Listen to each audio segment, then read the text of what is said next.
Welcome to 5th Generation Hobby Shop and welcome to another testing. So ngayon guys, quick testing lang po tayo. Meron tayong bagong bala ng TR68 Tactical Revolver TR68. So ngayon yung ating i-test is the TR68 16 joules revolver. This is the T4A TR68 Gen 2. So, meron po tayong bagong bala na ite-test. This is the pointed 68. Ayan. This is made by, parang plastic siya. Tapos, meron siyang bulita sa gitna. Ayan, matulis. This is caliber 68 po. Ito po ay po pwede dito sa ating T4A TR68 na Gen 2. Yan, ito. Limited lang po itong bala na to. Yan, limited. So, itong TR68, by the way, pwede siya sa pepper ball. This is pepper ball inert. And this is the pepper ball live. And this one is solid ball. Solid ball. At meron pa pala yung rubber ball. And this is the rubber ball. So, ito yung mga iba't ibang klase ng bala ng TR68 na meron po tayo, no? Ulitin ko po, pwedeng pepper ball. This is another type of pepper ball. This is the pepper ball inert. Yan, may laman yan sa loob. Ito yung pag nababasak, nag-spread yung pepper niya. And this one is another type of pepper ball. This is the pepper ball live. And kaya siya kulay pula. And this one is solid ball. Yan. I think this is made of plastic. Na solid. Solid talaga siya. Yan. Solid plastic ball. And this one is solid rubber ball. Solid rubber ball. At ito yung pinifeature natin na bala. This is the pointed 68. Na meron siyang inner core na I think aluminum ball ito. Tapos nakabalot siya ng plastic. Pointed. And ito yung susubukan natin ngayon dito sa TR68 T4A 16 joules revolver. Ayan. Okay, so load tayo. Okay, so bali itong ating revolver ay 5 rounder po. Ayan. Bali 5 po ang laman. Ito ngayon yung ating susubukan. So, papasok mo lang siya pa ganyan. Okay.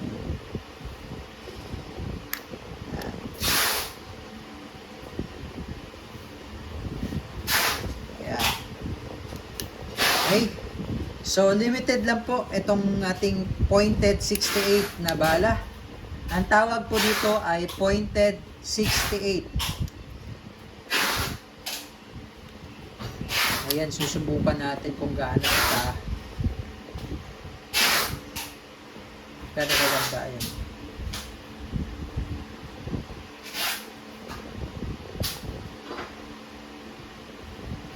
Okay. So, gaano kalaki yung damage niya na magagawa.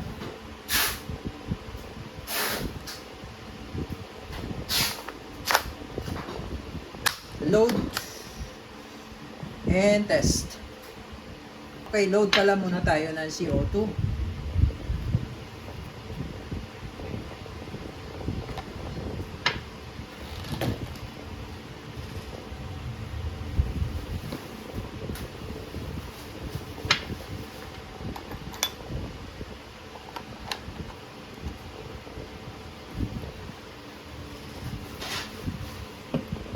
Then push or strike. So pag pinush mo siya, aangat yung indicator pin. Yun. Then you're ready to fire. So susubukan natin dito, no? Meron tayo ditong target. Ayun, may mga butas na yan. So dito natin susubukan. Nagawa lang tayo ng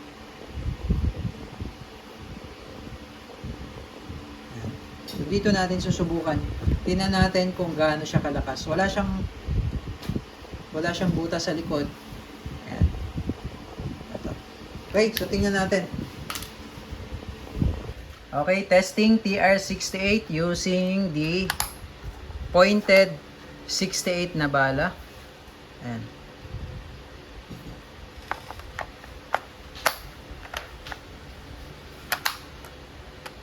Okay.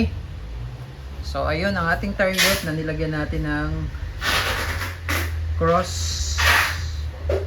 Okay, and firing.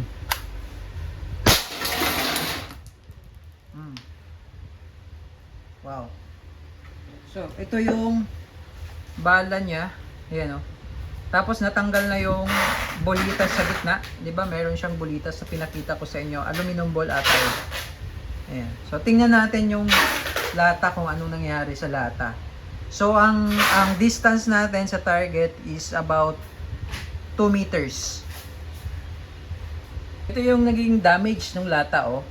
Yan yung nilagyan natin ng drawing kanina, yung cross. Ayan, oh. Tumagos yung bala. Ayan. Tapos, yung bolitas sa gitna, natanggal. Ayan. So, pakita ko lang yung bala. Ayan, oh. Tapos, ito yung bolitas na nasa gitna.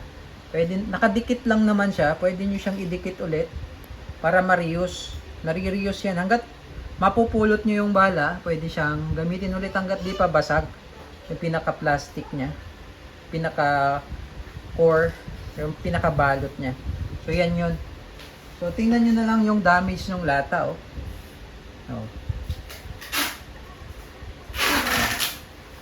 So, ganun siya kalakas yung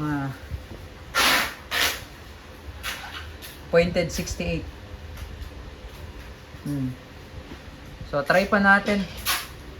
Mag-try pa tayo. Ubusin natin yung yung 4. Okay, again, yung distance ko sa target is about 2 meters. 2 meters po. And firing.